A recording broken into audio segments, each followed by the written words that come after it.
Welcome, dear students, GRPS Junior College, Naranggaon, online lectures, subject Agriculture Science and Technology, Standard 12.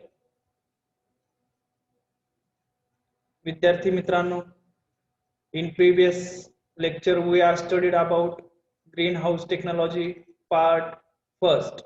In this lecture we are studied meaning, importance and scope of greenhouse technology, advantages of greenhouse technology, then types of greenhouses, then after greenhouse selection, their second part is selection of greenhouses, design, frame, orientation, erection of beds, installation of irrigation system, then climate control in greenhouses. So today we have start to greenhouse technology part second. First point is installation of greenhouse. First, selection of site for greenhouse. First point, any type of land will be used for greenhouses. Selection site for greenhouse. First point is any type of land will be used for greenhouses. तर कुठल्याही पद्धतीची प्रकारची जमीन आपण green house installation साठी वापरू शकतो. Then second point is the site should be away from industrial area to avoid pollution. Then after site should be away from industrial area to avoid pollution. तर आजूबाजूला कुठलाही इंडस्ट्रियल एरिया त्या ठिकाणी नसला पाहिजे, कारण त्या ठिकाणी पोल्युशन असल्यामुळे ग्रीन हाऊस मध्ये क्रॉप वाढ होण्यासाठी त्या ठिकाणी अडथळे निर्माण होतात. Then third point, shade of building और trees green house is also harmful. तर ग्रीन हाऊसच्या आजूबाजूला जर बिल्डिंग्स आणि ट्रीज असतील तर ग्रीन हाऊसेसला त्या ठिकाणी हार्मफुल आहे, त्या ठिकाणी डॅमेजेस ग्रीन हाऊसला होऊ शकतात. Then fourth, the site should be high level from the ground. त्यानंतर जी साइट आपण निवडणार आहे तर ती उंचावरती असली पाहिजे. Then fifth point, site should be near city market. त्यानंतर जी साइट आपण निवडलेली आहे तर ती सिटी मार्केटच्या जवळ त्या ठिकाणी असली पाहिजे, जेणेकरून आपण जे प्रोड्यूस त्या ठिकाणी करणार आहे ते आपलं मार्केटला लवकरात लवकर पोहोचलं पाहिजे. Then sufficient water supply, labor availability, electric supply are the other factors for prime importance. Then after water supply, labor availability, electric supply त्या ठिकाणी पाहिजे, जेणेकरून आपल्याला ग्रीन हाऊस मधली जी कामं आहेत ती सुरळीतपणे पार पाडता येतील. तर यामध्ये आपण selection of site for green houses, any type of land suitable, site should be away from industrial area, shade of building or trees around the house is also harmful. The site should be high level from ground. Then site should be near city market. Then sufficient water supply, labor availability, electric supply are the other factors.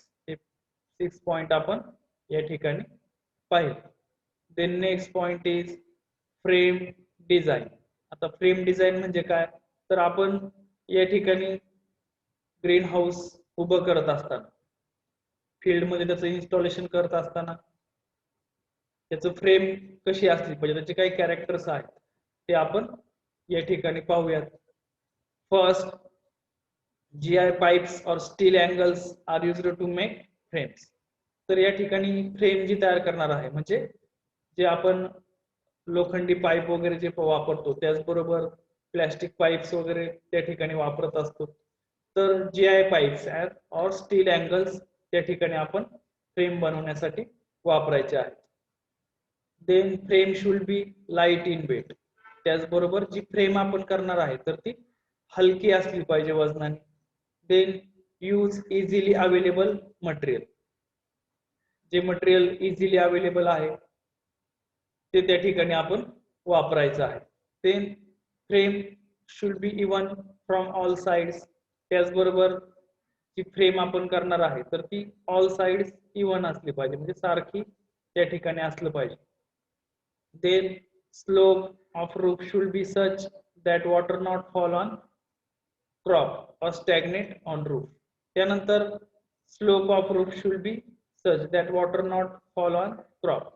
तर crop वरती जे पाणी साठणार आहे पावसाचं किंवा जे पडणार आहे तर ते क्रॉप वरती पडलं नाही पाहिजे. रूफ वरती पडणारं पाणी त्या ठिकाणी स्लोप तयार करून, उतार तयार करून ते आपण ग्रीन हाऊसच्या बाजूला त्या ठिकाणी ते जाण्यासाठी त्या ठिकाणी रस्ता तयार केला पाहिजे. मग त्या ठिकाणी पाईप्स वगैरे लावून किंवा उतार वगैरे करून व्यवस्थित पन्हाळी त्या ठिकाणी काढली पाहिजे. Then it should be easy to change cladding material. त्याचबरोबर जे क्लॅडिंग मटेरियल आहे म्हणजे आपण वरती जे पॉलिथिन टाकणार आहे ते त्या ठिकाणी आपल्याला चेंज करण्यासाठी कुठल्याही पद्धतीची अडचण त्या ठिकाणी आली नाही पाहिजे. अशा पद्धतीने आपण त्याची फ्रेम बनवणं आवश्यक आहे. Then 7 point there should be sufficient ventilation. त्यानंतर शेवटचा मुद्दा आहे there should be sufficient ventilation. आणि व्हेंटिलेशन त्या ठिकाणी आवश्यक आहे, हवा त्या ठिकाणी खेळती राहिली पाहिजे. तर अशा पद्धतीने आपण फ्रेम डिझाईन्सचे पॉइंट्स पाहिले. त्यामध्ये GI pipes, light weight, easily available material, even from all sides, slope, then cladding material change करता आलं पाहिजे. Then there should be sufficient ventilation. Then different parts of greenhouse structure. This picture shows that different parts of greenhouse structure. तर ह्या picture मध्ये आपण पाहतोय की वेगवेगळे पार्ट्स या ठिकाणी दाखवलेले आहेत. की फ्रेम स्ट्रक्चर आहे पूर्णपणे GI पाईप्स अँड आयर्न किंवा स्टील पाईप जे आपण वापरणार आहे तर ते या ठिकाणी अशा पद्धतीची फ्रेम करणं आवश्यक आहे. मग त्यामध्ये मेन कॉलम जे आहे तर ते उंची त्याची जास्त असते. ते स्मॉल कॉलम्स त्याची उंची थोडीशी कमी असते. देन फाउंडेशन पाईप्स, याला आपण फाउंडेशन पाईप्स असं म्हणतो. कडेचे जे पाईप आहेत ते कर्टेन पाईप ते कडेला असतात. साइड कॉरिडॉर या ठिकाणी आहे. त्यानंतर साइड पर्लिन तर या ठिकाणी अशा पद्धतीचं स्ट्रक्चर केलेलं असतं. देन लॉंग एरिया, हा पुढचा जो एरिया आहे तो थोडासा सपाट या ठिकाणी असतो. देन गटर पुर्लिन जो आहे तर या ठिकाणी स्लोप 2% ठेवलेला आहे आणि या ठिकाणी जे पावसाचं पाणी पडतं ते या ठिकाणी साठून बाहेर त्या ठिकाणी काढलं जातं. देन फर्स्ट टॉप पर्लिन या ठिकाणी त्रिकोणी आकाराचे जे आहे तर ते फर्स्ट टॉप पर्लिन आहेत. देन आफ्टर ब्रेसिंग या ठिकाणी जोडलेले आहेत. ते स्ट्रक्चर अशा पद्धतीनं जॉईन केलेलं आहे. देन या ठिकाणी सपोर्टिव्ह ट्रस मटेरियल या ठिकाणी कनेक्ट केलेलं असतं साइड पर्लिनला. देन साइड कॉरिडॉर या ठिकाणी जॉईन केलेला असतं. तर अशा पद्धतीनं या ठिकाणी 4 मीटर जे अंतर आहे सुरुवातीच्या वेळेस शॉर्ट बॉटम मध्ये आपण ठेवतो. देन 8 मीटर मेन कॉलम मध्ये 8 मीटर अंतर त्या ठिकाणी ठेवलेलं आहे. त्याला आपण लॉंग बॉटम असं म्हणतो. तर अशा पद्धतीने साधारणतः हे स्ट्रक्चर ग्रीन हाऊसचं असतं. एक्झाम मध्ये 2 मार्क्ससाठी ही डायग्राम विचारली जाते, त्यामुळे व्यवस्थित तुम्ही ही डायग्राम काढून घ्यायची आहे. Then next, orientation of naturally ventilated green house. तर नॅचरली व्हेंटिलेटेड जे ग्रीन हाऊसेस आहेत त्याचं ओरिएंटेशन म्हणजे काय, तर ते कुठल्या दिशेने त्याचे बांधकाम ठेवलं पाहिजे, हवा कुठून आतमध्ये गेली पाहिजे, पास कुठनं झाली पाहिजे, त्याला आपण व्हेंटिलेशन असं म्हणतो. त्यामध्ये first point, opening of the top vent should be towards east side. तर त्याचा जो ओपनिंग आहे, opening of the top vent, टॉपला जे आपण व्हेंटिलेशन साठी जो आकार करतो तर तो ईस्ट साइडला त्याचं व्हेंटिलेशन पाहिजे. Then gutter should be placed in north south direction. त्यानंतर जे गटर आहेत, गटर आपण पाहिले या ठिकाणी जे गटर तयार केलेले आहेत तर ते साऊथ नॉर्थ टू साऊथ डायरेक्शनला त्या ठिकाणी पाहिजे. ते slope along the gutter should not be more than 2%. 2% पेक्षा त्याचा स्लोप गटरचा जास्त नाही पाहिजे.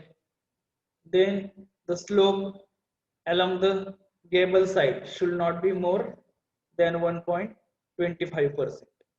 Slope along with gable side should not be more than 1.25%. 1.25% पेक्षा गेबल साइड जी आहे, गेबल साइड म्हणजे काय तर छप्पराच्या खाली आपण एक त्रिकोणी स्ट्रक्चर तयार करतो. ते त्रिकोणी स्ट्रक्चर म्हणजे गेबल साइड आहे. तर त्याचा स्लोप 1.25% पेक्षा जास्त नसला पाहिजे.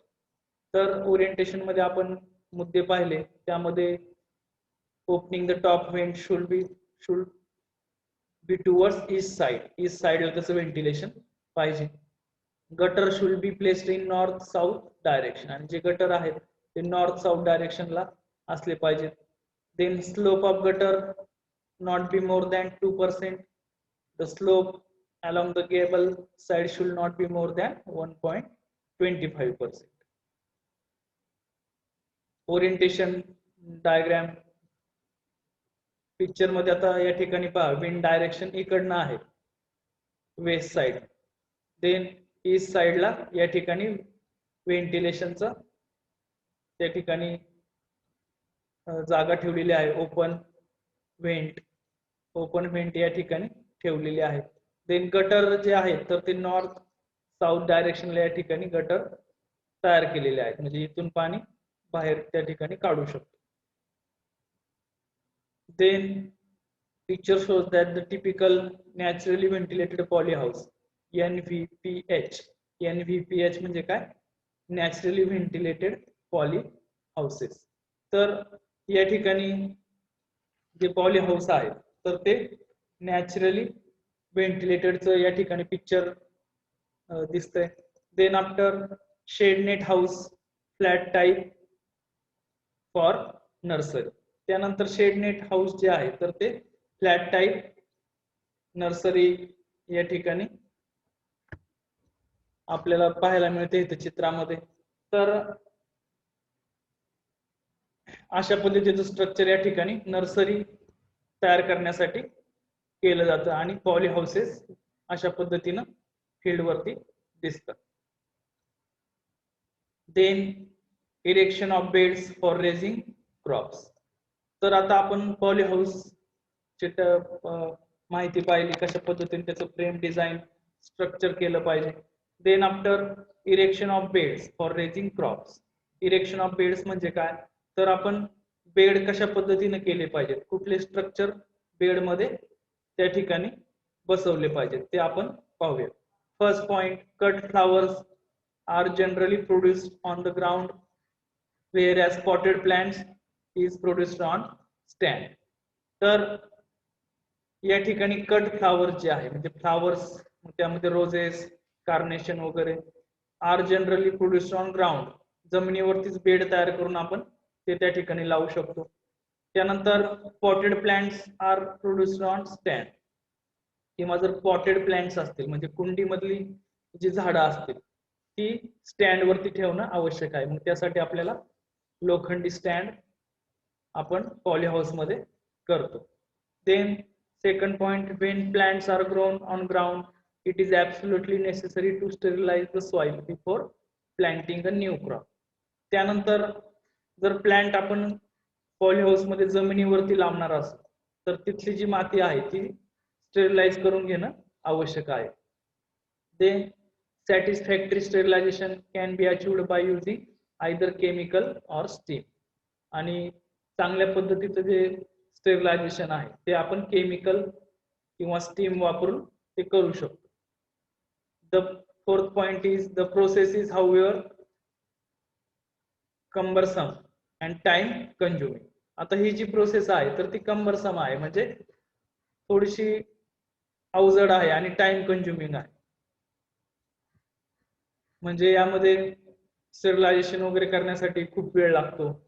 त्यानंतर कम्बरसम्स म्हणजे त्याला इम्प्लिमेंट्स वगैरे वापरून आपण ती माती उलटी पालटी करावी लागते, त्यासाठी ती थोडीशी अवघड जाते.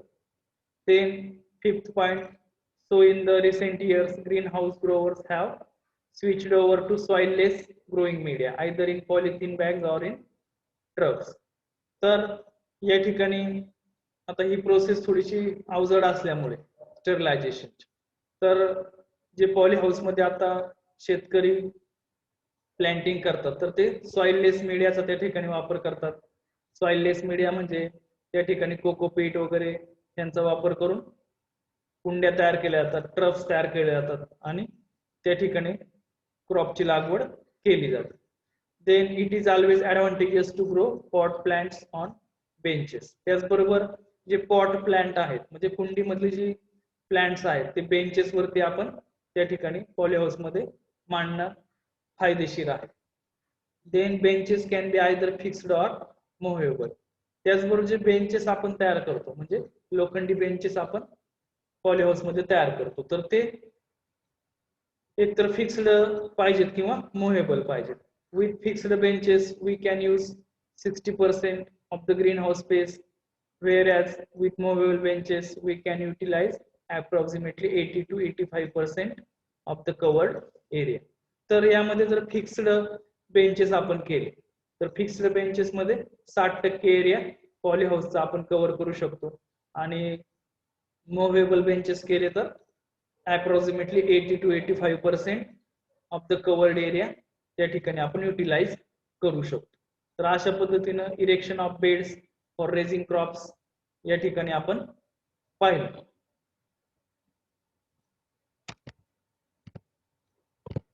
Then irrigation system. आता पॉली हाऊस मध्ये आपण इरिगेशन सिस्टीम करत असताना काय मुद्दे लक्षात घ्यायचे आहेत ते पाहूयात.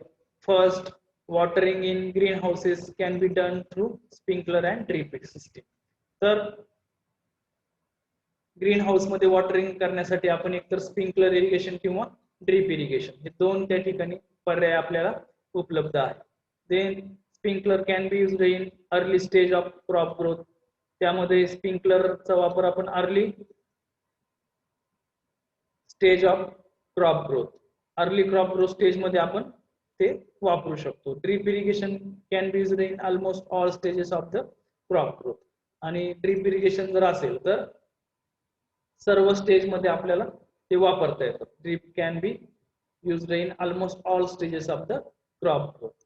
Then fertiliser should be given through irrigation water. आणि यामध्ये आपण जे फर्टिलायझर्स ऍप्लिकेशन जे आहे तर इरिगेशन वॉटर बरोबर ते आपण देऊ शकतो.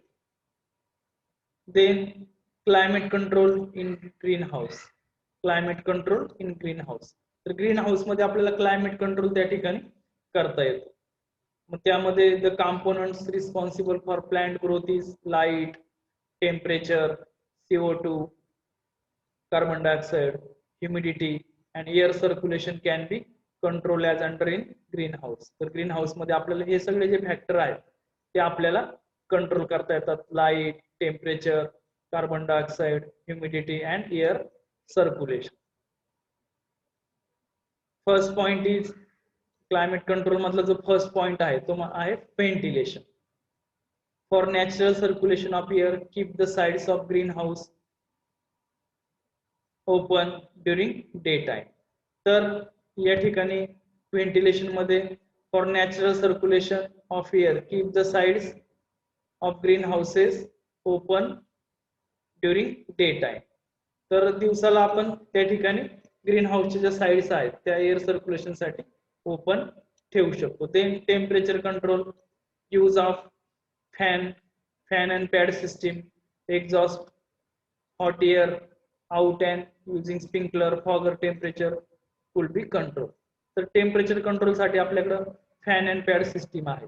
एक्झॉस्ट फॅन त्या ठिकाणी आहेत, हॉट एअर एक्झॉस्ट फॅन त्या ठिकाणी बसवलेले असतात.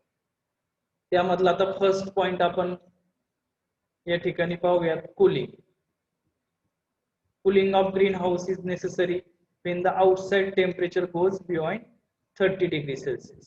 तर ग्रीन हाऊस मध्ये आपल्याला कूलिंग करणं गरजेचं असतं. जर बाहेरचं टेम्परेचर 30 डिग्री सेल्सिअस पेक्षा जास्त गेलं तर आपल्याला कूलिंग करणं आवश्यक आहे.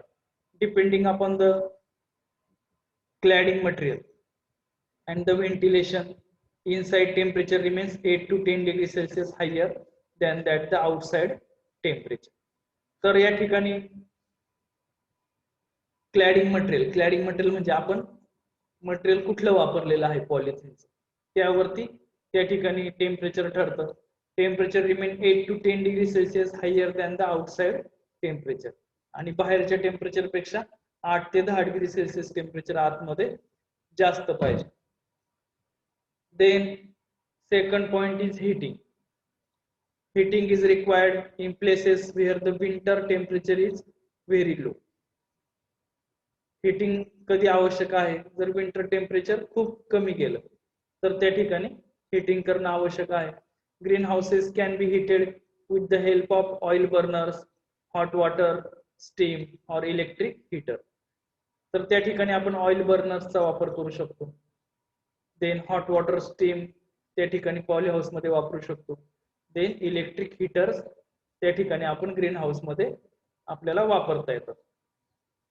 अशा पद्धतीने आपण टेम्परेचर कंट्रोल करू शकतो कूलिंग अँड हीटिंग सिस्टीमचा त्या ठिकाणी वापर करू. Then third point is CO2 control, carbon dioxide control. CO2 enrichment is done by trapping natural CO2 in the greenhouse up to 1500 to 2000 ppm. तर या ठिकाणी जो नॅचरली CO2 त्या ठिकाणी ग्रीन हाऊस मध्ये असतो, तयार होतो नॅचरली, तर तो त्या ठिकाणी आपण ट्रॅप करून तिथं तो साठवू शकतो. Then CO2 enrichment can be done only in fully climate control green house. CO2 enrichment आपल्याला कुठं करता येते, जर ज्या ठिकाणी fully climate control green house आपल्याकडे असेल तरच ती त्या ठिकाणी आपल्याला CO2 एनरिचमेंट करता येते. In the naturally ventilated poly houses side windows are closed during night which increase CO2 in green houses. आता नॅचरली व्हेंटिलेटेड जर ग्रीन हाऊस असतील तर त्या ठिकाणी त्याच्या साइड विंडोज रात्रीच्या वेळेस बंद करून ठेवायचे, आणि त्यामुळे काय होईल, जो CO2 तयार होणार आहे रात्रीचा तर तो त्या ठिकाणी ग्रीन हाऊस मध्ये साठवला जाईल. Then next morning this store CO2 is utilized by plant for photosynthesis, आणि तो स्टोर झालेला CO2 दुसऱ्या दिवशी प्लांट्स यूज करतील फोटोसिंथेसिस साठी. तर अशा पद्धतीने आपण CO2 कंट्रोल या ठिकाणी पाहिलं. CO2 कंट्रोलचे 3 परत वेगवेगळ्या मेथड्स आहेत.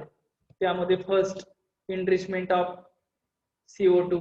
एनरिचमेंट ऑफ CO2 या ठिकाणी आपण पहिल्या मुद्द्यामध्ये आपण पाहिलेलं आहे, आणि it can be done by burning minerals oil, paraffin oil, kerosene in gas burner. Produce CO2 is spread in green house under pressure.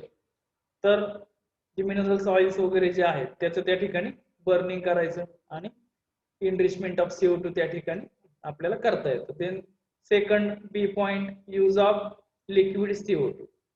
आता liquid CO2 under certain pressure CO2 is converted into liquid form which is released in greenhouses through 3 to 6 mm rubber tubes with minute hole at 10 meter distance by regulating valve under low air pressure. तर liquid CO2 जो आहे तर तो त्या ठिकाणी certain pressure द्यायचा CO2 gas वरती, आणि प्रेशर दिल्यानंतर त्या ठिकाणी लिक्विड मध्ये त्याचं रूपांतर होतं, आणि तो आपण रबर ट्यूबच्या साह्याने प्लांट्सला त्या ठिकाणी आपण तो प्रोव्हाइड करतो. आणि रेग्युलेटेड वॉल्व त्या ठिकाणी बसवून पुन्हा तो CO2 गॅस फॉर्म मध्ये ग्रीन हाऊस मध्ये सोडला जातो. Then third is use of solid CO2 at low temperature and pressure. CO2 could be converted into solid form which is known as dry ice. Solid CO2 लाच आपण dry ice असं म्हणतो. आणि त्या ठिकाणी लो टेम्परेचर एअर आणि त्यावरती परत CO2 वरती प्रेशर देऊन त्या ठिकाणी सॉलिड फॉर्म मध्ये CO2 त्या ठिकाणी आपल्याला करता येतो. त्यालाच आपण ड्राय आईस असं म्हणतो. तर अशा पद्धतीने 3 प्रकार आहेत CO2 कंट्रोल करण्याचे. व्हेंटिलेशन, पहिला मुद्दा पाहिला आपण व्हेंटिलेशन, त्यानंतर टेम्परेचर आणि तिसरा CO2 control. Then fifth point is control of light intensity. तर आपल्याला जो सूर्यप्रकाश आहे किंवा लाईट इंटेन्सिटी आहे ती त्या ठिकाणी कंट्रोल करायची आहे. Control of light intensity using ultraviolet stabiliser sheet and shade net. Light intensity is control up to 30,000 to 60,000 lux. हे युनिट आहे. लक्स काय आहे? युनिट आहे लाईट इंटेन्सिटी मोजण्याचं. लक्षात ठेवा. बऱ्याचशा स्पर्धा परीक्षांना हे विचारलं जातं. लाईट इंटेन्सिटी मोजण्याचं युनिट कुठलं आहे? तर लक्स, LUX.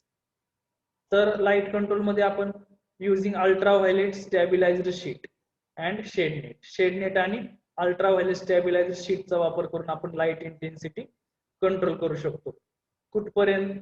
तर 30,000 to 60,000 लक्स इथपर्यंत ती लाईट इंटेन्सिटी आपण कंट्रोल करू शकतो. Then humidity control. ह्युमिडिटी म्हणजे काय? तर आर्द्रता त्या ठिकाणी आपल्याला कंट्रोल करायची आहे. Relative humidity inside the green house should be 50 to 80%. तर आतमधली जी ह्युमिडिटी आहे तर ती 50 ते 80% ती मेंटेन राहिली पाहिजे. It is control by using air circulation, using sprinkler and controlling evaporation through opening and closing of side curtains in NVPH, naturally ventilated poly house. तर आपल्याला ह्युमिडिटी कंट्रोल करण्यासाठी या ठिकाणी एअर सर्क्युलेशन करणं गरजेचं आहे. युजिंग स्प्रिंकलर, त्याचबरोबर sprinkler जे आहेत स्प्रिंकलर ते त्या ठिकाणी आपण वापरून ह्युमिडिटी कंट्रोल करू शकतो. ते controlling evaporation through opening and closing side curtains. त्याचबरोबर जे साइड कर्टेन्स जे आहेत, साइड कर्टेन्स म्हणजे काय? तर कडेचे जे पडदे आहेत पॉलिथिनचे ते त्या ठिकाणी आपण वापरून नॅचरली व्हेंटिलेटेड पॉली हाऊस मध्ये रिलेटिव्ह ह्युमिडिटी कंट्रोल करू शकतो. Then the environmental condition to be maintain in green houses R.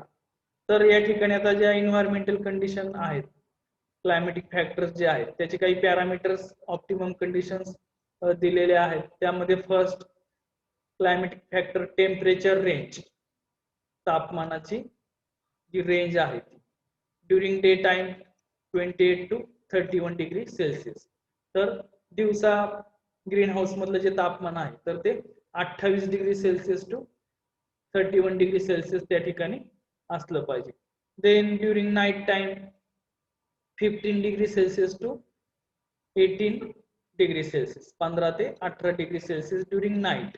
रात्रीच्या वेळेस 15 degree Celsius to 18 degree Celsius temperature green house मध्ये असलं पाहिजे.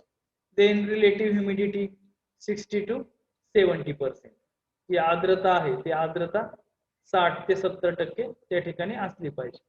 Then light intensity 21,500 to 86,100 lux, 21,500 ते 86,100 lux light intensity त्या ठिकाणी असली पाहिजे.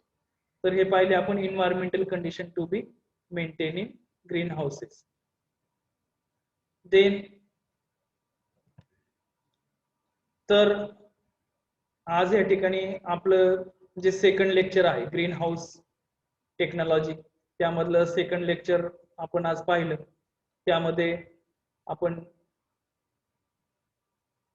स्ट्रक्चर कशा पद्धतीनं उभं करायचं आहे, त्यानंतर फ्रेम स्ट्रक्चर, त्याचे काही पॅरामीटर्स आहेत ते आपण पाहिले. त्यानंतर क्लायमॅटिक जे फॅक्टर्स आहेत ते या ठिकाणी आपण पाहिलेले आहेत. त्यानंतर इरेक्शन कसं करायचं, त्याचे साईट सिलेक्शन वगैरे, हे ज्या सगळे जे मुद्दे आहेत ते आज आपण आपल्या आजच्या लेक्चरमध्ये पाहिलेले आहेत. तर आजचं आपलं लेक्चर या ठिकाणी आपण थांबवत आहोत. सर्व विद्यार्थ्यांना विनंती आहे की जास्तीत जास्त व्हिडिओ तुम्ही पहा, जेणेकरून तुम्हाला जास्त अभ्यास करण्याची गरज लागणार नाही. धन्यवाद.